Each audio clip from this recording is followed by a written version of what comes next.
বিসমিল্লাহির রহমানির রহিম। প্রিয় ভিউয়ার্স, আসসালামু আলাইকুম।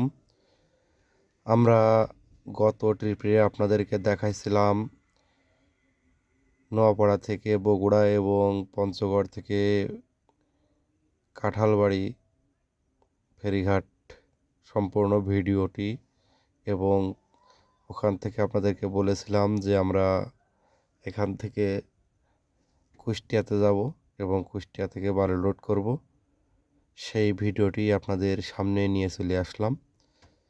তা বিষয়টা হচ্ছে যে আমরা কাঁঠালবাড়ি ফেরিঘাট মাল নামানোর পরে ডিসিশন নিলাম যে আমরা যদি এখান থেকে নোয়াপাড়ায় যাই লোড হবে না, কারণ 25 রোজাতে লোড বন্ধ হয়ে গেছে নোয়াপাড়া। এবং যদি আমরা মোংলাতে যাই তাহলে 2 থেকে 3 দিন আমাদের বসে থাকা লাগবে। এর থেকে আমরা এখানে গাড়ি খালি করে কুষ্টিয়াতে যাবো, কুষ্টিয়া থেকে বালি লোড করব, ওখান থেকে আমরা এলাকার দিকে চলে যাব। যাক, বিসমিল্লাহ সহিত আমাদের ট্রিপ হয়ে গেছে। এজন্য আমরা পদ্মা সেতুর নিচে নামিয়ে ওখান থেকে কুষ্টিয়া অনেক রাস্তা, প্রায় 280 কিলোমিটার মতো।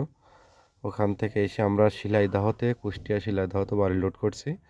এটি হচ্ছে আমার সফর সঙ্গী, আমার কোম্পানির গাড়ি। গাড়িটি লোড করে আমরা ওটা যাবে ঝিনেদহ মহেশপুর, এবং আমার গাড়ি যেটা লোড হচ্ছে এটাও আমরা যাব ঝিনেদহ মহেশপুর।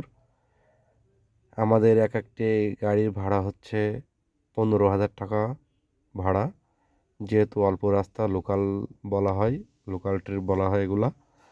আমরা এখান থেকে বালি ভরে চলে যাবো এলাকাতে, ওখান থেকে আবার আমাদের যার যার গন্তব্যস্থল বাসায় চলে যাব। যাওয়ার পরে গাড়িগুলো সার্ভিসিং করব, ধুলাই মুছাই করে আমরা ঈদের জন্য গাড়ি আমরা সাইড করব। আমাদের ট্রিপ এটি নামানোর পরে স্থগিত থাকবে প্রায় 1 সপ্তাহের বেশি। হয়তো কম বেশি আমরা ভিডিও আপলোড করতে পারবো না, এই জন্য আপনাদের কাছে ক্ষমা চেয়ে নিচ্ছি। আমরা 1000 ফিট বালি লোড দেবো এবং যাব মহেশপুর, ভাড়া 15,000।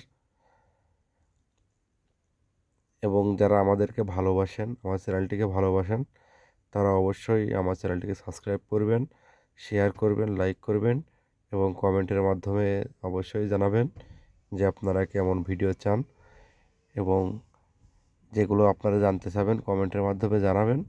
অবশ্যই জানাবো। আপনাদের অবশ্যই ভালো লাগবে যে আমরা আজকে এটি যেখান থেকে আমরা বালি লোড করছি এটা হচ্ছে শিলাইদহ, কুষ্টিয়া শিলাইদহ। এখানে হচ্ছে রবীন্দ্রনাথ ঠাকুরের কুঠিবাড়ি। আমরা এখন আছি পদ্মা নদীর পাশে।